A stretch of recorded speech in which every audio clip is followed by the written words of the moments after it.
tardes, queridos amigos, otra vez en el programa Personas y Testimonios. Hoy lo vamos a titular La vida al servicio y promoción de los empobrecidos. Y nuestro invitado es Valentín Vilanova García, que por su nacimiento y su familia está vinculado a Lora del Río. Buenas tardes, Hola, Valentín. buenas tardes. Valentín tiene 52 años, es casado, licenciado en Ciencias Económicas y Empresariales, sección de Administración de Empresas por la Universidad de Sevilla. Desde muy joven pues está trabajando primero como voluntario y después como cooperante con distintas organizaciones no gubernamentales en países del tercer mundo, especialmente en África y en América, también creo que en Asia, en algún otro sitio, ¿no?, de Asia. Y con el objetivo de, desde la responsabilidad y la ética, contribuir a cambios estructurales en situaciones de injusticia que viven estos países. Si mal no he entendido, su tarea actual es liderar equipos multidisciplinares en contextos internacionales para conseguir estos objetivos.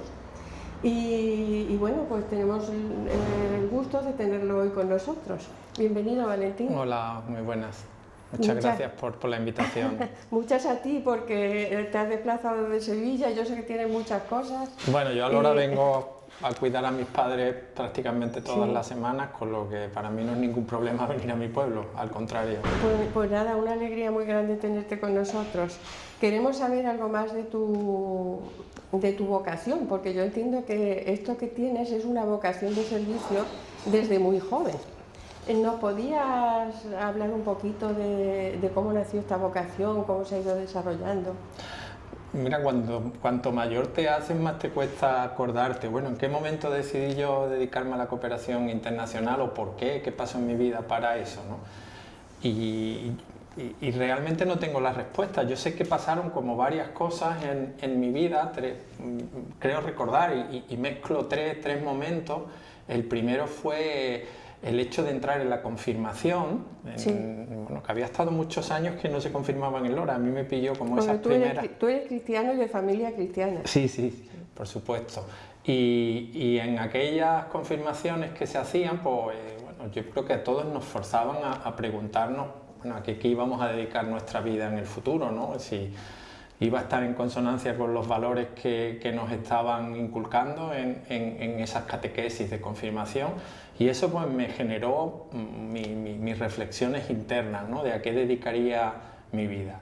Eso después, a la vez, estábamos también en las juntas de hermandades de jóvenes de nuestro Padre Jesús, con amigos y primos y familia, y hacíamos campañas para Cáritas de recogida de alimentos, con lo que ya el vincularme a cosas sociales ya lo estaba haciendo en mi pueblo y me generaba pues satisfacción de contribuir al bienestar de terceras personas, ¿no? Y por último, también en esos tiempos venían por el Instituto Guadalquivir, de vez en cuando para el Día de Andalucía y cosas de estas, venían misioneros, y recuerdo que vinieron un par de misioneros de África y oye, a mí se me quedó un poco esa felicidad que traían esas personas de esas experiencias que estaban viviendo y que nos contaban, pues se me quedó ahí ese gusanillo, ¿no? Digamos, con esa mezcla de sentimientos, de la reflexión, de la confirmación, de la práctica con la Hermandad de Jesús y de la curiosidad que me transmitían estos misioneros que nos visitaban, eso quedó ahí macerando, digamos, y cuando acabo mi carrera en la universidad, bueno, decido que necesitaba probar. Yo necesitaba probar qué era ese contacto con las misiones, ¿no? Entonces, gracias a tener buenos amigos, y buenos padres de amigos como Rafael Morales, antiguo director de Cáritas, en paz descanse, quien me ayudó a ponerme en contacto con el padre Leonardo Castillo, que también Dios lo tenga en su gloria, y él me puso en contacto con un misionero en Perú, con el padre Pepe Gavilán, lamentablemente los 3 fallecidos, y ahí tuve como un contacto real con esas ideas que yo tenía, y fue un contacto pues más de 25 años que llevo trabajando, ¿no? Después volví y ya entré, digamos, en un círculo profesional de la cooperación internacional. Aquello fue una experiencia voluntaria. Qué bien.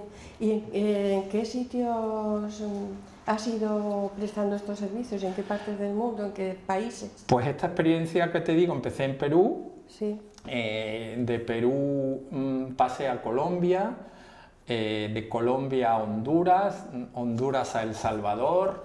Después en Guatemala, estuve en Guatemala, en Haití también he estado trabajando y viviendo, y en los últimos 7 u 8 años he estado más africano. Ya dejé la cooperación en América Latina y estoy trabajando en la banda saheliana, que son todos los países que están al sur del Sáhara. Ahí está Chad, Burkina Faso, Mauritania. Es la parte más pobre de... Benín, sí, sí. Esa zona concentra los países más pobres del mundo, ¿no? Sí, sí. O sea, ahí está Níger, Burkina Faso, Mauritania, todos estos que te nombro están entre los 10 países más pobres del mundo. ¿Y con qué organizaciones has prestado esos servicios? Pues empecé como te digo, bueno, en una misión vinculada a Cáritas, fue en Perú. En Colombia estuve trabajando para el Gobierno de España, para la Agencia Española de Cooperación, en la Embajada de España en Bogotá, en Honduras para Naciones Unidas, para el Programa Mundial de Alimentos, y a partir de ahí han sido experiencias con organizaciones no gubernamentales. En El Salvador, con Ayuda en Acción, y toda mi experiencia africana está siendo con la organización en la que trabajo actualmente, que es Oxfam Intermón. ¿Desde cuándo estás en Oxfam Intermón? Uy, pues ya llevo 12 años, ¿no?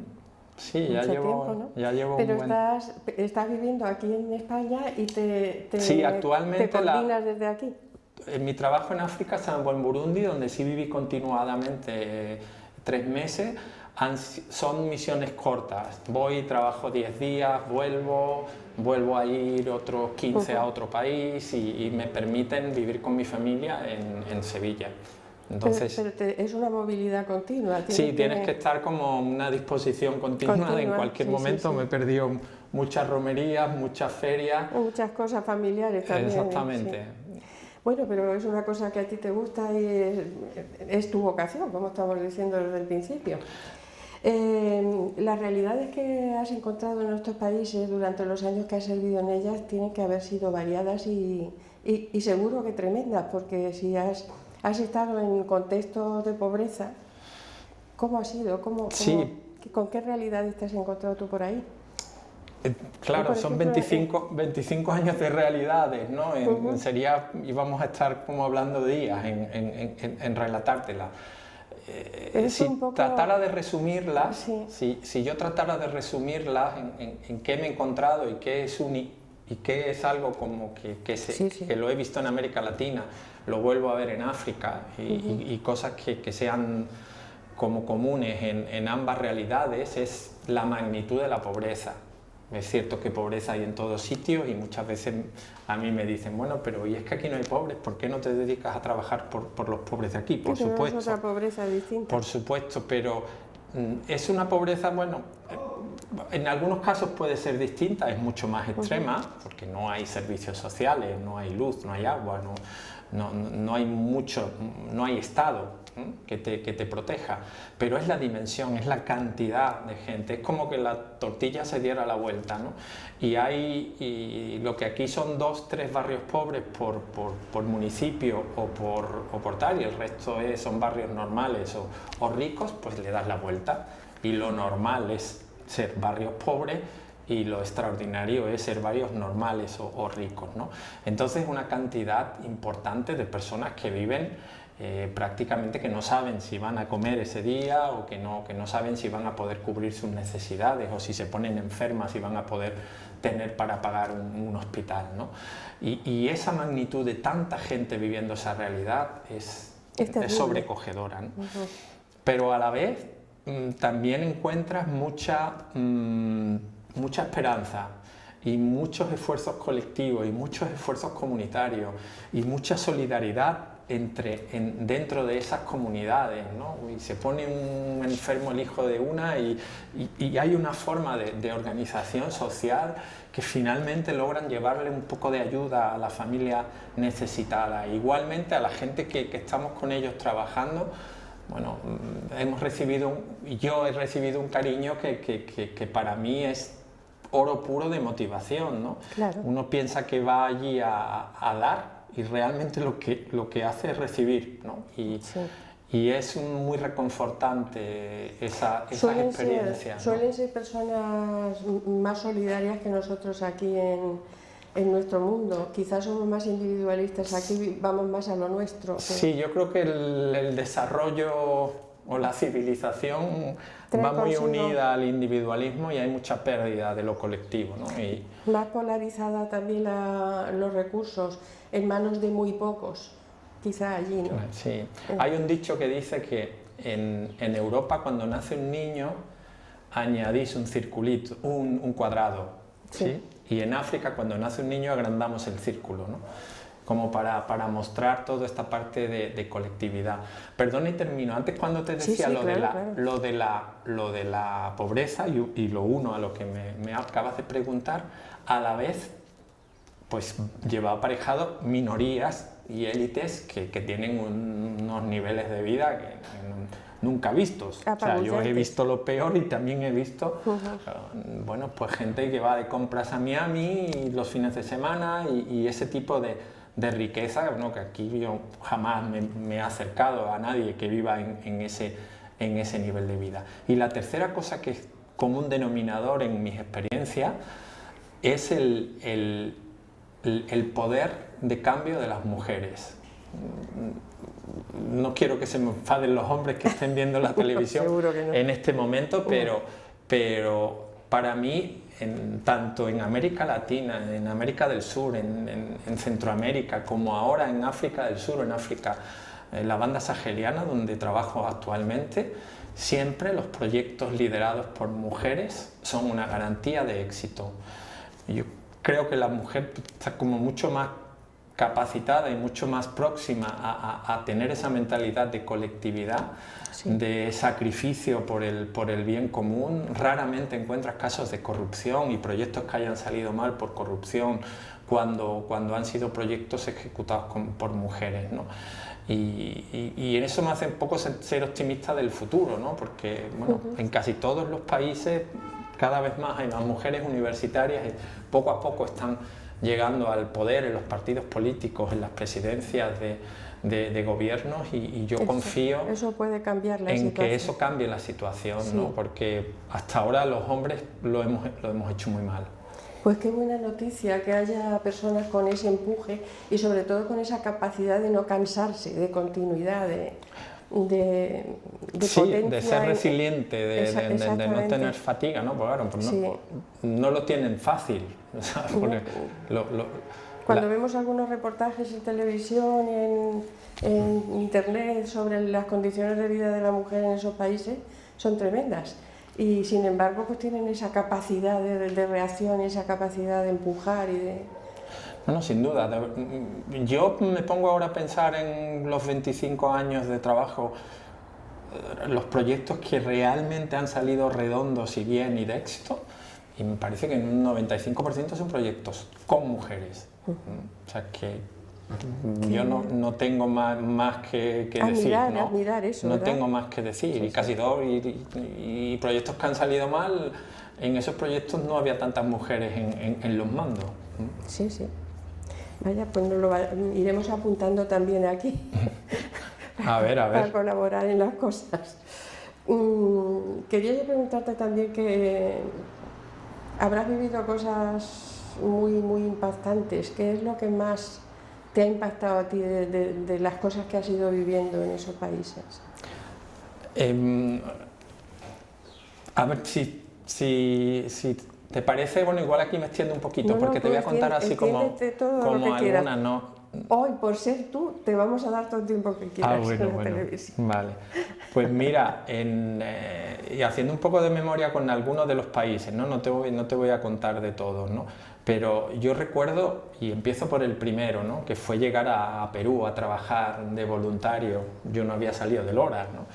Y llegar a Perú y ver esa cantidad de pueblos marginales en la capital, ¿no? De pueblos de las afueras, de los suburbios de Lima, de los extrarradios, que eran gente en aquel momento, venían expulsadas del conflicto de Sendero Luminoso en Perú, un conflicto que provocaba muertos el terrorismo y el contraterrorismo, porque el gobierno también, bueno, hacía como tierra arrasada y ahí morían justos y pecadores, ¿no?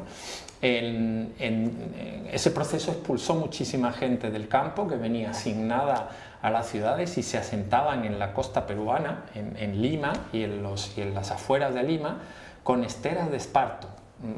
Es de esparto, allí no llueve porque es una zona desértica toda la costa peruana, pero ver kilómetros, kilómetros y kilómetros de comunidades que vivían debajo de esteras, para mí aquello fue una dimensión de la nada, ¿no? Es decir, esto es como mucha nada, con kilómetros y kilómetros de gente que no tenía nada, ¿no?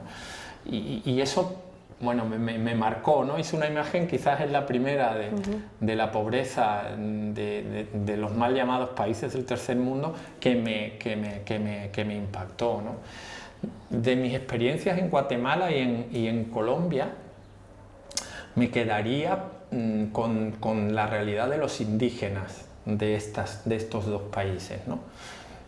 Cómo han sido despojados de todo, ¿sabes? En tiempos de la colonia se les despojó de sus tierras que vivían en los valles, porque, bueno, pues eran dedicadas a otro tipo de producción, y fueron expulsados a la montaña. Ahora, como en la montaña hay minerales, también los expulsan y los echan de la montaña, ¿no?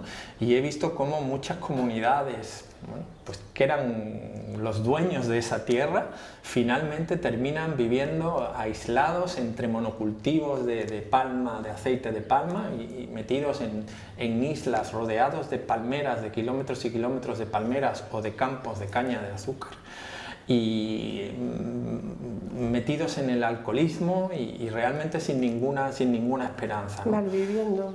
Toda esa experiencia de las comunidades indígenas en estos dos pueblos me impactó terriblemente. En Honduras, otro país que quiero especialmente, me quedaría con el fenómeno de las maras. No sé si has oído hablar de las pandillas juveniles en Centroamérica, que viene importado de Estados Unidos y que finalmente como llegan en un territorio donde no hay mucho que hacer, cuando eres joven no hay trabajo decente, no hay ningún futuro, con lo que estas maras le ofrecen una vida intensa de drogas, delincuencia y vida fácil. Entran los chicos y las chicas a estas maras, a la Salvatrucha, a la 18, y provocan una desolación en las ciudades, ¿no? Yo viví en Honduras tiempos anteriores a las maras y he vuelto, porque como te digo tengo una vinculación especial con Honduras, y cuando he vuelto me he quedado anonadado de la violencia brutal de la ciudad. O sea, no podías caminar. Una vez que empezaba el sol a marcharse, tenías que rápidamente... Porque no hay seguridad ninguna. Porque la ciudad era tomada por las maras, ¿no? Ni se te ocurriera sacar el móvil, y era una circunstancia de todo el mundo sobrecogido con la violencia, ¿no? A nivel institucional no hay seguridades tampoco ante esos problemas, a nivel de administración, de policía. A ver, si hay policía y si hay ejército, no siempre funcionan bien, igual están también implicados en esta corrupción, y en ocasiones a veces es peor que llegue la policía a qué tal. Se organizan como sistemas vecinales de ayuda, y bueno, se va complejizando todo en una espiral de violencia, ¿no? Entonces a mí la violencia de Centroamérica, y especialmente en Honduras, me sobrecoge, ¿no? En El Salvador tengo, aparte del magnífico recuerdo que ahí nació mi hijo, y también guardo el terrible impacto de lo que es sentir un terremoto en carne propia, ¿no? Y siendo responsable de una organización. Recuerdo el 11 de enero del año 2001 estar con mi hijo y con mi mujer sentados en la escalera agachados durante un minuto y viendo cómo se quebraban los cimientos de la casa y todo se caía alrededor, ¿no? Y sabiendo que si eso estaba pasando, porque yo no vivía en una mala zona de la ciudad, ¿qué no estaría pasando en otras zonas, ¿no? En ese momento, ¿no? Y tener que abandonar todo, sigue habiendo réplicas, pero bueno, yo era responsable de una organización y tenía que estar para la ayuda, ¿no? Y ver cómo se han caído laderas, se han sepultado a comunidades enteras y no puedes hacer nada, y cómo han desaparecido pueblos, y ver esa magnitud, esa fuerza de la naturaleza, de ver cómo terminaba golpeando a los de siempre, porque los barrios ricos... Claro, estructuralmente están más protegidos. Exactamente, no sufrieron tanto. Bueno, pues fue brutal. Y por último, por irme ahora a África, no dejo de sorprenderme en mis viajes en estos países que viven en unas condiciones de verdad, o sea, climáticas extremas. O sea, es un calor insoportable, una lluvia ínfima durante todo el año, además atravesados ahora por fenómenos de yihadismo y contrayihadismo, que sí, muchas veces los terroristas hacen daño, pero la lucha contra el terrorismo hace todavía más, con lo que se produce un ambiente climático y social invivible, insufrible, y a pesar de todo esto, sigue habiendo grupos organizados, colectividades que luchan y que luchan por el futuro de sus hijos y por vivir en paz, ¿no? Y es sobrecogedor, ¿no? Dices tú, Dios mío, si aquí hay que salir corriendo, yo saldría corriendo, y hay pero gente sacan fuerza de flaqueza, como y son de allí, es su tierra, y hacen todo lo posible y lo imposible por defender aquello, ¿no? No, perdón que me he extendido mucho. No te has extendido, porque todo lo que estás diciendo es muy interesante, y además yo creo que también nosotros necesitamos sensibilizarnos ante las injusticias del mundo y ante lo que viven otros seres humanos, que nosotros quizá, pues bueno, ahora estamos pasando una etapa regular con esto de la pandemia, y se avecinan también una etapa difícil en cuanto a lo económico, pero comparado con lo que tú estás contando, nada. Es otra cosa, otra realidad distinta. Sí, aquí como que en cierta forma teníamos ahí como un papá-estado que nos ha protegido siempre, y hasta ahora, bueno, sí, es cierto que nuestros abuelos no. Y una cierta protección social, en fin, sanidad y cosas que no... Claro. Todas estas vivencias te han permitido a ti tener una visión global de lo que es la injusticia en el mundo. ¿Cómo lo ves tú eso? Desde tu experiencia? Mira, yo recuerdo cuando llegué a Perú y tenías como una idea de a ver, si este país es pobre, pues porque sus gobernantes son corruptos, o porque la naturaleza los trata peor que a otros. Y como las causas de la pobreza eran autóctonas, y España es rico porque trabajamos muy bien y porque somos... Y nos toca. Y finalmente todo el bienestar de unos está relacionado con el malestar de otros, y el mundo está relacionado, y hay países que emiten CO2, provocan un cambio en la atmósfera y hace que en el Sahel las temperaturas suban más de la cuenta, y estas familias pierdan sus cosechas, y antes pasaban hambre o periodos de escasez una vez al año, y ahora en lugar de una vez al año son 2 o 3 veces al año. O que el acuerdo de pesca de la Unión Europea arruina a los pescadores de las costas de Senegal, Mauritania, y esta gente pues al final utilizan esas barcas para cayucos y los problemas como que se interconectan, ¿no? O igualmente dejamos de ayudar a los países y la ayuda al desarrollo la destinamos para frenar la migración, pero la pérdida de ayuda provoca más migración. Los problemas siempre están, y lo que he aprendido es que todo está interconectado, ¿no? Está interconectado y además tenemos una corresponsabilidad, todos.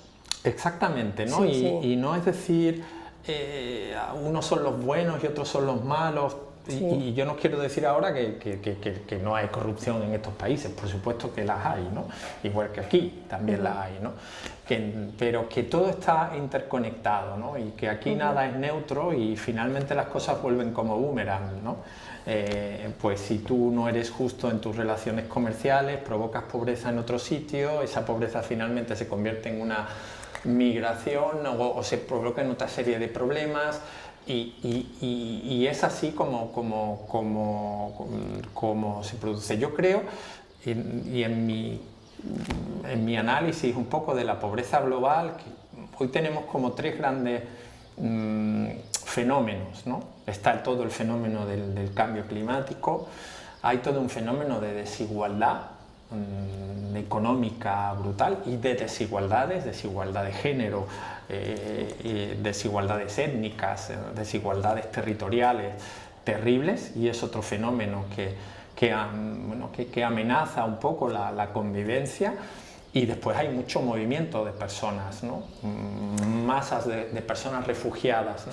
Que no vienen para acá. O sea, que aquí realmente, aunque se vende que estamos siendo invadidos, que es totalmente falso, aquí vienen una ínfima parte. O sea, los problemas de desplazamiento los tienen en chat con la gente que viene de Sudán o tal. Eso sí que es tener... Todo el problema que ha habido en Siria, que también ha generado un montón de gente que ha tenido que salir de allí por necesidad.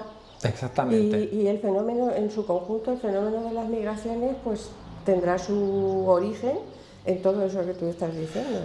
Exactamente, bueno, y trato un poco de resumir. Ahí hay como esos tres grandes fenómenos que según yo tienen mucha explicación del sufrimiento humano en la actualidad: la desigualdad, el cambio climático y las migraciones, la vulneración de derechos que se produce de esas personas migrantes. Bueno, esos son relatos espeluznantes por lo que pasan, y para cambiar eso tenemos que cambiar algo tan básico como es el sistema económico. No podemos tener un sistema económico que pone en el centro el beneficio de las empresas. Si ponemos en un sistema económico en el centro a las personas, que creo que es un poco la encíclica, la última encíclica del Papa, ¿no? O hacemos una economía que se base en las personas y ponga en el centro a las personas y el planeta, o se finí. Esto ya hemos acabado con la película, porque los problemas no dejan de crecer. O sea, no deja de crecer el número de personas refugiadas, no dejan de crecer las tensiones migratorias, que, como digo, las verdaderamente importantes no vienen para acá, las tienen Chad, las tienen República Centroafricana, las tienen otro tipo de países, ¿no? Entonces, si ponemos a las personas en el centro y empezamos a tener unos comportamientos más éticos y más humanos, todos, esto no va a tener paso. Y si queremos, podemos. Es decir, hemos llegado a la luna, hemos clonado a la oveja Dolly, ¿cómo se llama? Dolly. Hemos conseguido una vacuna contra el coronavirus en 5 meses, es decir, que tecnología y capacidad del hombre y la mujer tiene para acabar con el hambre en el mundo. Sin embargo, permitimos que hoy a 700 millones de personas se van a acostar con hambre, o 80 millones de personas viven refugiadas en países en los que no han querido vivir, sino que se han visto forzados a vivir. Entonces, yo creo que falta la voluntad, ¿no? Finalmente, el análisis. Aquí se sabe lo que hay que hacer, pero nadie está dispuesto. Pero no hay esa voluntad, ¿no? Sí. Y nunca es tarde, ¿no? Los intereses de cada uno se ponen por encima del bien común. Esa es. Pero, sí. Bueno, si tarde o temprano, quiero decir, si el mundo es como esta mesa, ¿no? Tarde o temprano, si tú no estás bien, yo me voy a ver afectado, porque estoy en esta misma mesa sentado contigo y compartimos el mismo planeta, ¿no? Sí. Pues la verdad es que es interesante lo que nos estás diciendo, y sobre todo a mí personalmente me está haciendo reflexionar mientras lo cuentas de la corresponsabilidad que tenemos, de todos y cada uno. Entiendo que todo esto tiene que haber influido en tu persona, que quizá te haya cambiado desde que comenzaste a trabajar en esto hasta hoy. ¿Habrás tenido cambios en tu persona por esto? ¿Cómo Pues lo has sí, vivido? muchísimos, muchísimos, ¿no? Lo único que no cambió es que sigo siendo bético. Pero... Eso te vincula con tu patria chica. Sí, sí, sigo siendo bético y sigo siendo católico también. Sí. Es que todas estas cosas son tremendas Sí, pero después, bueno, sí he cambiado mucho políticamente y mis ideas, ¿no?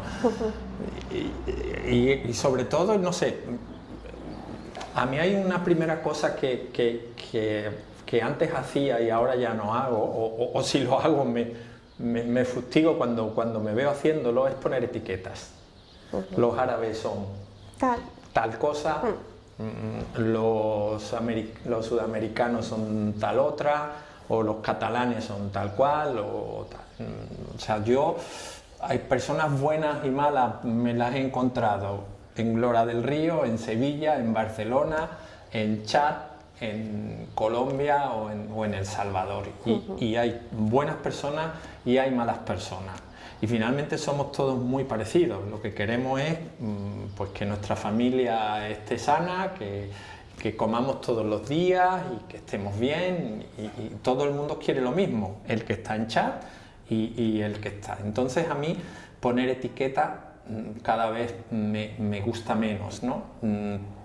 Yo, por ejemplo, cuando se habla así de las personas árabes, realmente me enervo, porque yo suelo viajar, estoy rodeado de árabes en mis visitas a África y yo no he tenido ni un solo problema, al contrario, es gente a la que verdaderamente adoro y con la que los andaluces nos asombraríamos de los cercanos que estamos culturalmente, gastronómicamente, nuestras costumbres, los sabores que nos gustan. Yo no noto mucha gran diferencia en los sabores de las comidas cuando también viajo, es verdad, ¿no? que hemos tenido una vinculación con ellos aquí durante estado, 800 años, claro. Claro, 8 siglos, ¿no? Nosotros en América solo estuvimos 4, ¿no? Bueno, cualquier historiador ahora mismo me estará haciendo las cuentas. Entonces, no poner etiquetas, ¿no? Y es una cosa que he aprendido. E igualmente en el lado contrario, no ponerle etiqueta, todos los empresarios son unos explotadores. No, yo he visto a una empresa de La Rinconada que se llama Sat Royal, que hace auténticas maravillas sociales en Marruecos. Una empresa que se dedica a la frambuesa y el arándano. Y trata a las mujeres marroquíes que colectan esos campos de fresas, que no sé cómo las traten en el país mejor del mundo, pero es una maravilla de trato y de ejemplo de cómo se debe comportar socialmente una empresa, con lo que no me gusta ponerle etiquetas, claro, ni a la gente por la que yo trabajo, ni a muchas veces a otro tipo de sectores. Yo creo que todo el mundo es necesario. La segunda cosa que me ha cambiado en mi trabajo estos años es el querer engañarnos en encontrar soluciones simples a problemas complejos. O sea, la migración es un problemón que tiene el planeta. Y esto no se soluciona con muros o negando la entrada o tal. Porque es que necesitamos los migrantes en este país. ¿Quién va a coger la fresa en Huelva o los tomates en Almería? ¿O quién va a cuidar a nuestros ancianos? Es integrar, o sea, integrar. Son unos debates, a mí cuando se pretenden encontrar soluciones simples a problemas complejos, esa demagogia cada vez me produce más rechazo, ¿no? Sea para combatir... Hay mucha xenofobia también, hay mucho rechazo. O pretender negar el cambio climático, cuando hay toda una cantidad de investigaciones impresionantes que lo acreditan y que lo estamos viendo en nuestras costas. En fin, toda esta simplicidad de problemas complejos, querer hacerlo simples, me rechazan. Y he trabajado mucho y en los últimos tiempos, y bueno, espero luego te cuento, en el trabajo y en el diálogo multiactor. O sea, esto no lo arreglamos separadamente, esto no lo arreglan las ONGs por su lado. No, las ONGs no somos nadie, ni tenemos fuerza, ni tenemos legitimidad para arreglar nada. Esto lo arreglan los gobiernos, junto con las empresas, junto con las ONG, junto con la Iglesia, junto con los movimientos sociales, junto con los sindicatos, y el trabajar en ese diálogo es para mí también otra de los grandes aprendizajes en estos años, ¿no? Aparte de lo que ya te decía antes del rol de la mujer, ¿no? El crear esas redes que decíamos al principio en la presentación, crear redes para poder hacer las cosas juntos, para poder que la comunicación, la intercomunicación que haya, sea eficaz en la construcción de... Y es cierto, bueno, y lamentablemente, bueno, estoy esto es como predicar en el desierto, porque lo que ves por contra es que aquí nadie llega a un pacto con nadie, ¿sabes? Cada uno se ha enrocado en su ideología y en su posición, y nadie está abierto en nada, y bueno, y si no nos hemos puesto de acuerdo tendrán que pasar cosas para que nos convenzamos con de los que problemas del así. COVID que tenemos. No entiendo cómo los grandes partidos no se ponen de acuerdo en solucionarnos la vida.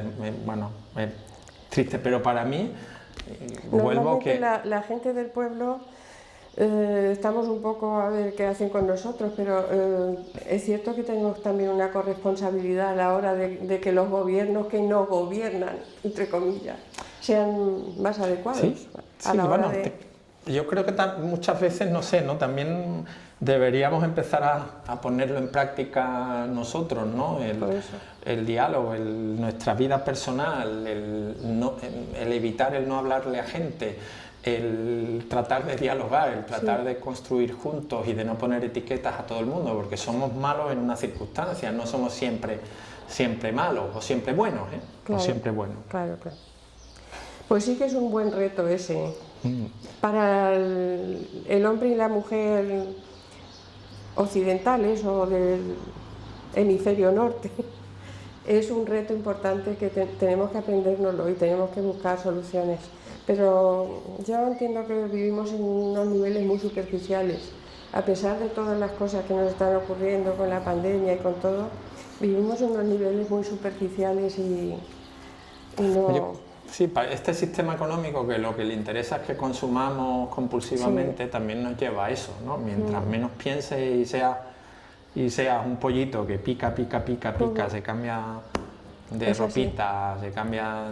Es más, yo creo que a la gente que piensa de otra manera o que pone este tipo de cosas que tú estás diciendo, estas propuestas, pues te miran también como un poco un bicho raro. Es que no estamos instalados en la superficie de las cosas, no nos interesa. Sí, además preferimos a alguien que nos diga, mira, esto se soluciona tú por aquí, ya en está. los tweets, ¿no? Finalmente las redes sociales lo que quieren es simplificar y en 140 caracteres definir un problema y solucionar el problema de la desigualdad, y eso es imposible, ¿no? Bueno, pues yo creo que gente como tú y que están trabajando en estas ONGs y que están en primera línea de batalla con la gente que está sufriendo, con la gente que padece esas injusticias, tenéis que tener una vida también complicada en esos sitios. ¿Cómo vive un voluntario o un cooperante o un profesional de estas organizaciones en esos sitios? Claro, poder darte yo como una respuesta a eso es complicado, porque hay cooperantes y cooperantes.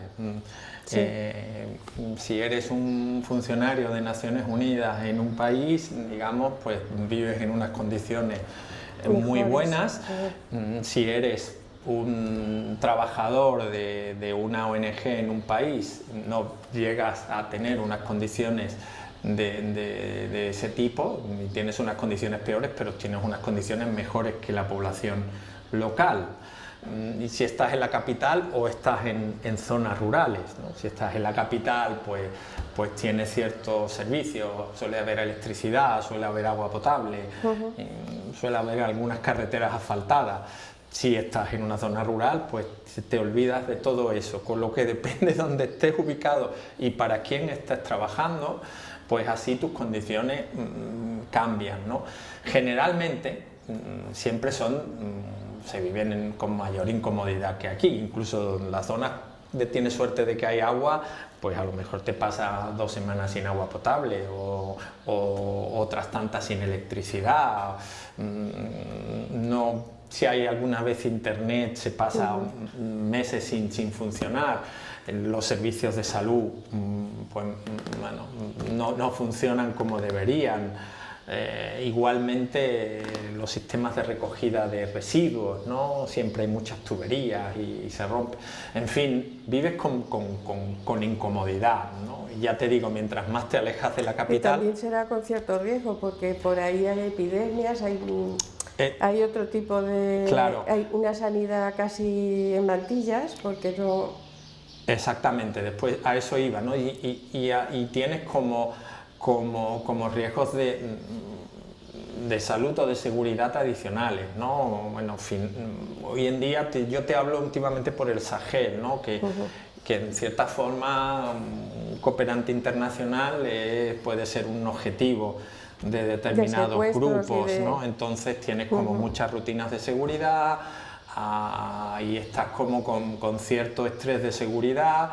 Y esas incomodidades, no camines de noche, no puedes ir a determinados barrios, etcétera, etcétera, ¿no?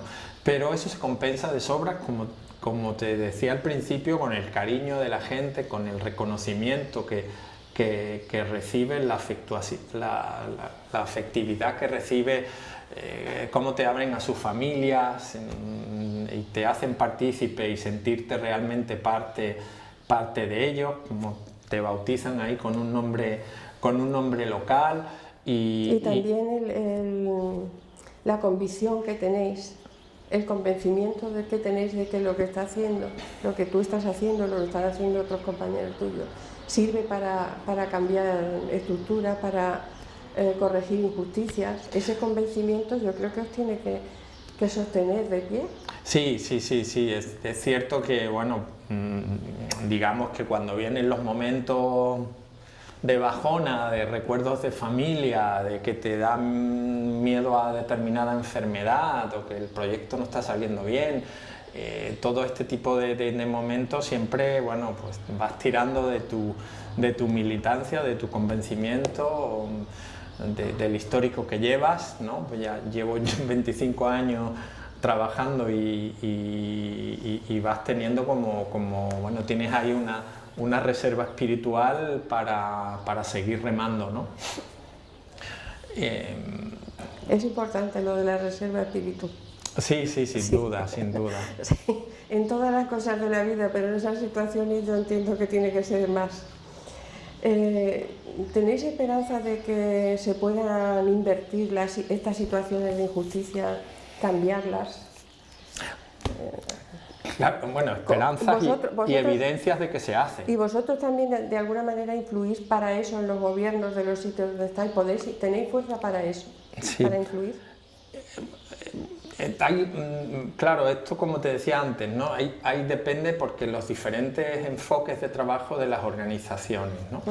Yo ahora trabajo para una organización que trata de influir en leyes, en gobiernos, en presupuestos públicos, en prácticas de empresas, y trata de influir en eso, y te cuento seguidamente cómo lo hacemos. Pero antes de eso, quiero decir, hay muchísimas organizaciones, misioneros, monjas, voluntarios individuales, laicos, y te encuentras un montón de gente construyendo hospitales, escuelas, proyectos productivos, servicios de agua, en localidades concretas, acotadas, y que le cambian la vida a la gente, y eso son, bueno, pues se reducen las injusticias con esas localidades, ¿no? Y eso hay miles de ejemplos. Y bueno, yo en el pasado he participado en distintos países con un enfoque de desarrollo local, ¿no?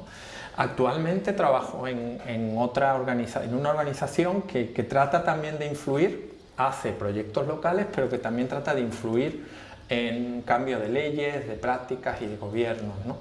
Y eso tiene otras herramientas para hacerlo.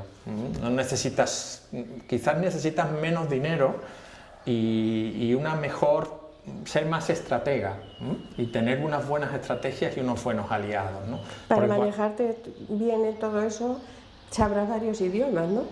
Bueno, ahora trabajo siempre en francés. También sí. Hablo inglés, no tan bien como el francés. Bueno, me puedo defender en inglés, pero mi lengua de trabajo es el francés. Y en ese trabajo de cambiar leyes, presupuestos públicos, reglamentos, políticas de empresa, tú tienes que tener unos buenos aliados, tienes que saber con quién te aproximas a las empresas o a los gobiernos, tienes que tener unas buenas investigaciones y tener datos contundentes y buenas evidencias de que lo que estás proponiendo es mejor que lo que hay, y tener buenos proyectos armados para que esos gobiernos y esas empresas te los compren. Si no, tienes que saber movilizar a la gente para que se sienta que esa necesidad está ahí y que la gente necesita y está pidiendo esas soluciones. Y para sentirse parte ellos también. Exactamente, tienes que trabajar con periodistas y con los periódicos para que también, bueno, eso quede reflejado en la agenda pública, ¿no? Entonces tiene su forma de hacerlo y en los últimos años es lo que he estado trabajando, ¿no? Y también se consiguen éxitos y también no se consiguen éxitos y hay cosas que quedan ahí y que evaluamos y tratamos de aprender para hacerlo mejor, ¿no? Y yo te cuento como 3 rápidos en los que he estado trabajando recientemente. En Guatemala estuve en un proceso de desalojo violento de unas comunidades indígenas que te contaba antes. Estas comunidades fueron desalojadas de un día para otro y llegó la policía, despegó fuego a sus cabañas bajo, bueno, una orden del gobierno en el que estaban en un territorio que no les pertenecía, porque eso había sido cedido a una empresa centroamericana de producción de ron, que no digo la marca porque está por aquí. Esta empresa, bueno, pues, desaloja a estas familias empiezan a movilizarse y pidiendo ayuda a las ONGs y finalmente Oxfam decide acompañarlas, ¿no? Entonces, bueno, yo estuve en ese proyecto y tuvimos una movilización a nivel internacional importante. A través de Rigoberta Menchú en Change empezamos a recolectar firmas. Las redes de voluntarios de los Oxfam en distintos países hicieron actos delante de las embajadas de Guatemala en Inglaterra, en Francia, en España. Hicimos como bastante ruido internacional con ese caso. A nivel nacional buscamos a cantantes locales que empezaron a hacer como conciertos en favor de esa comunidad y finalmente logramos que el gobierno restituyera las tierras a esta familia.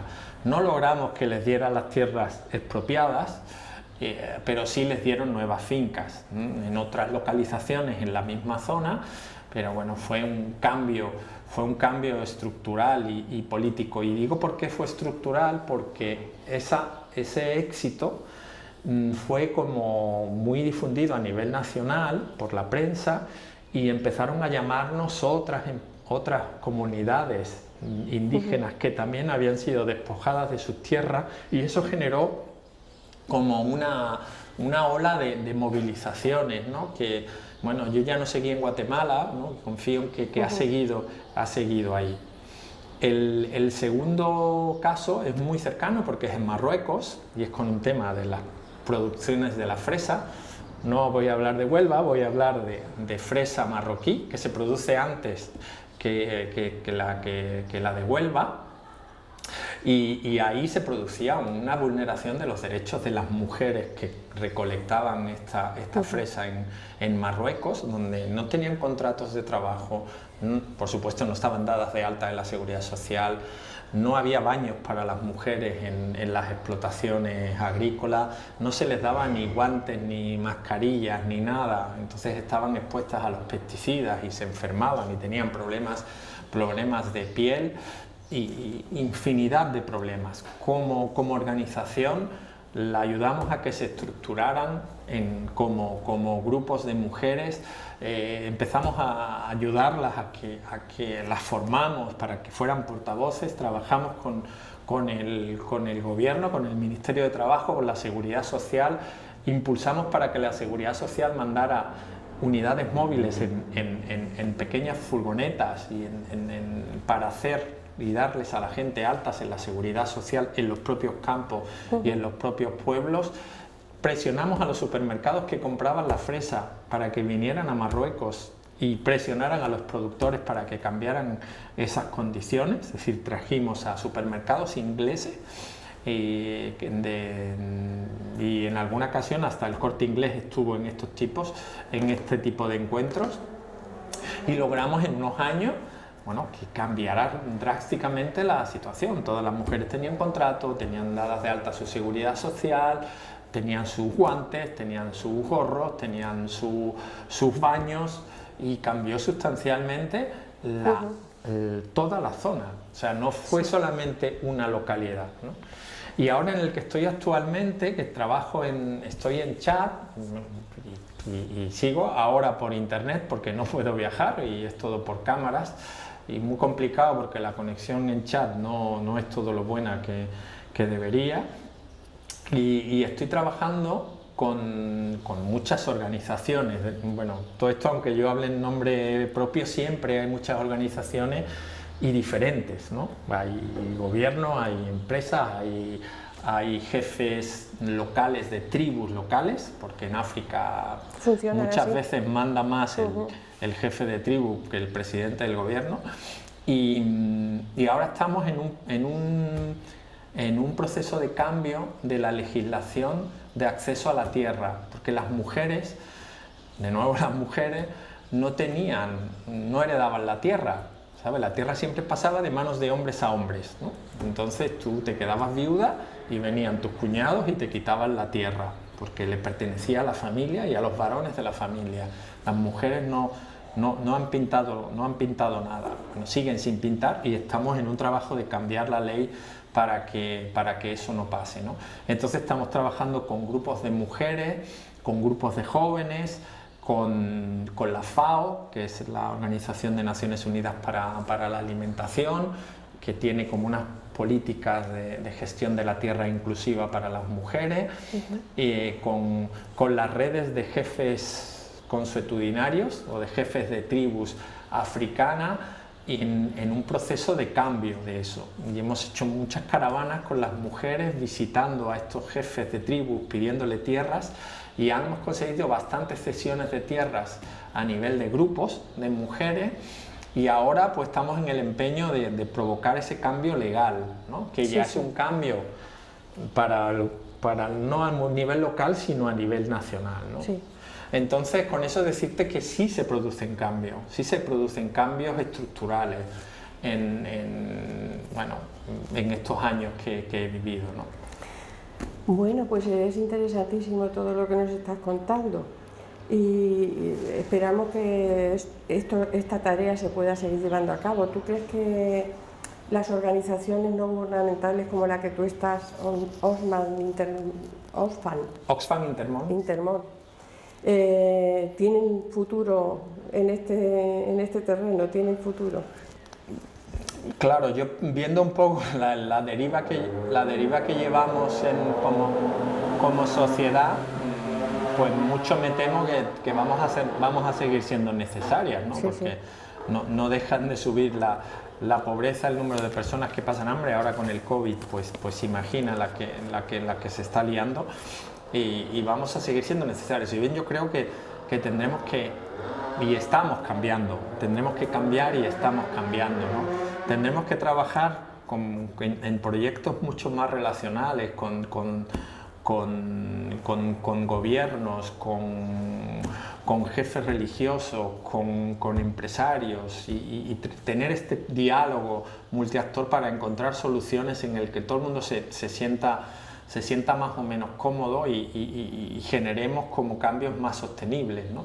Y yo creo que el mundo de las ONGs está muy atomizado, somos muchas y demasiado pequeñas, cuando el mundo de la empresa, bueno, cada vez son menos y más grandes.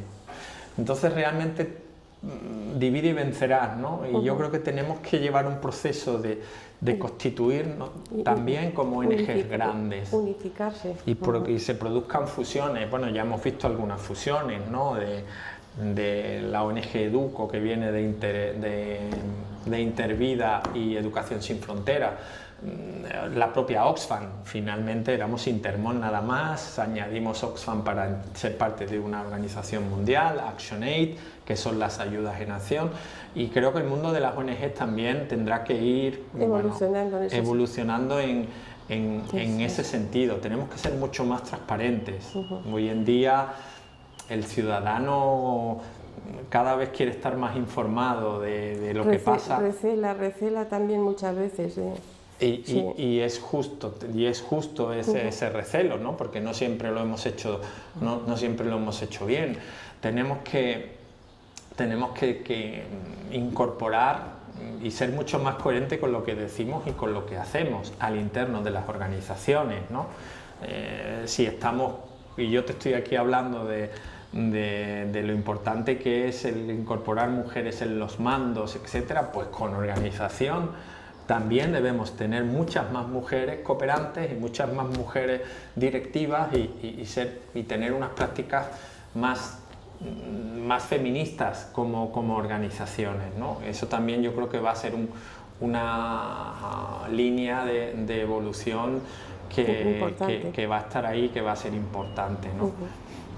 Bueno, pues lo tenemos que dejar aquí, pero la verdad es que nos estaríamos horas hablando contigo. Nos ha interesado mucho, a mí desde luego me ha interesado mucho lo que nos has dicho, y yo entiendo que nos puede servir a todos para pensar en qué papel tenemos nosotros en este orden mundial en el que se dan las injusticias y se dan tantas cosas negativas, porque evidentemente no podemos mantenernos al margen, todos somos corresponsables de todos. Todo está interrelacionado, como decías tú hace un momento. Sí, sí. Y entonces, pues, yo creo que nos puede servir. Y, bueno. Y yo sí para terminar, bueno, que en estos años en que he trabajado para distintas organizaciones, bueno, me he sentido muy orgulloso de mi pueblo. Y bueno, en estos años a las distintas organizaciones en las que he trabajado, desde la Hermandad de Nuestra Señora de Setefilla, la Hermandad de Nuestro Padre Jesús, empresarios del pueblo, y ahora quiero hacer una mención especial, lamentablemente falleció hace poco Antonio de Comueble, siempre ha estado, que es vecino, y siempre me daba recursos para que yo me llevara a donde he estado para trabajar e invertir. Muchísimos socios de Oxfam en esta organización, en el pueblo, y realmente, bueno, que me he sentido siempre como muy apoyado por el pueblo y por organizaciones y asociaciones del pueblo, ¿no? Y por empresarios del pueblo. Así que nada, que muchas gracias. Pues muchas gracias a ti y mucha felicidad en este año que vamos a empezar ahora. Sí, bueno, lo vamos a tener fácil, que sea mejor. Vamos a ver si tenemos salud y bueno, y podemos llevar a cabo todos los proyectos que haya para mejorar el mundo. Lo vamos a tener fácil, que sea mejor que el 20. Muchas gracias, Valentina, ha sido un placer tenerte con nosotros. Muchas gracias, feliz Navidad a todos. Yo te conocía poco, pero me ha gustado mucho estar esta tarde contigo. Muy bien. Bueno, pues a ustedes también muchísimas gracias por estar ahí, por habernos atendido, y si así lo desean, pues nos podemos ver la próxima semana. Que lo pasen bien.